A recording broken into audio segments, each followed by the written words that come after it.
ask if we can keep statements brief and focus on questions for her. So on this side, you sir in the blue shirt. Yeah, so I don't take a religious view on this because I'm non-religious, but I feel like there is some religious overtones, especially in Dr. Curlin's arguments. So I'm wondering how you think that fits in, and how, if it does, and how you think that physicians may need to prescribe their points of view on others, if that's the case. I really view this as we are animals and we treat our dogs with much better dignity than we treat humans a lot of times. And I really think there's a lot of dignity in allowing people to make their own choices. And while it's great that this lady knows how to end her own life, a lot of people don't.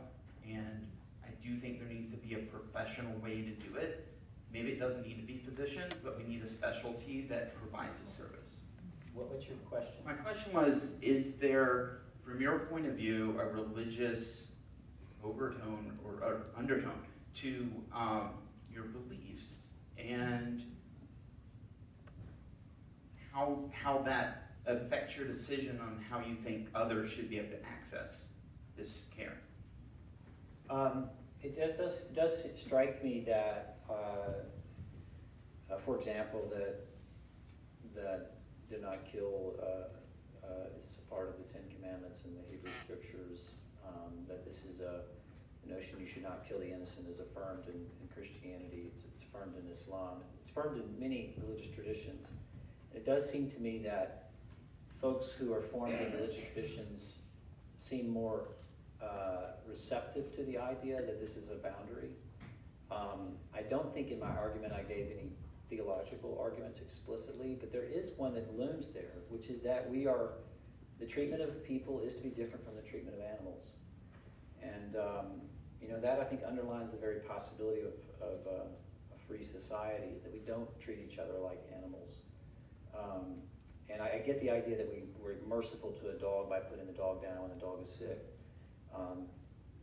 But we can care well for humans in a way that is characteristic, or that's fitting for humans. And that's different than what is fitting for dogs.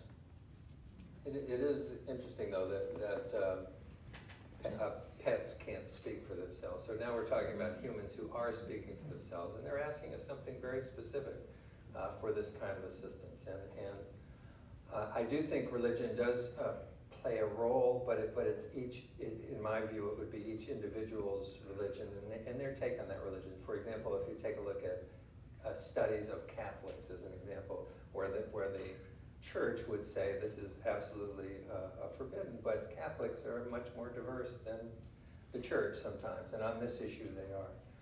I happen to be a Unitarian. Unitarians are, they're pretty free thinking. and so the church in this case doesn't give me a prohibition that I have to work against. But I do think it's relevant. It's relevant, but relevant in the particulars of the people involved. And that really should be explored as part of this process. So I think if somebody was asking about this, that would be a piece of what you'd want to explore with them. Thank you. In the blue shirt, please. I won't only pick up people with blue shirts. I wanted to ask Dr. Curlin. I hear you talking about the goals of medicine as preserving patients' health and lives. But I'm wondering, since in many cases, when there are referendums, society has said this is something that we believe that the medical profession should be involved in. So where do you think the norms for the medical profession come? Do they come simply from the doctors, or should there be a wider social conversation about how patients want physicians to be involved in their care? Yeah, they don't come just from the doctors. There certainly has to be a societal conversation, and in the end, in each state, in each polity, rules are set, and people negotiate with those rules. We first have to ask ourselves, is it possible for a state to set a rule unjustly? I think we'd all agree yes. We have to look back in history and see that. So then you have to ask, well, what would be the criterion for the right kind of expectations of physicians? And that, it seems to me, is the criterion of physicians are required to attend to those who are sick, to do what's reasonable to preserve and restore their health, if the patient authorizes them to do so, without coercion. And around that, of course, there's going to be it's going to be hard to draw perfectly bright lines. There's going to be areas of contention, and I hope that's what characterizes free societies generally is that where there are those boundaries, there is allowance for people to conscientiously practice, and hope that over time, what is more fitting stands out and people move toward it. That's what happened with Hippocratic Reform. Hippocratic Reform started as a minority tradition, and it was an achievement to observe that physicians shouldn't just use their power according to what people paid them to do. And then it became well established, and we're kind of shifting away from that now. But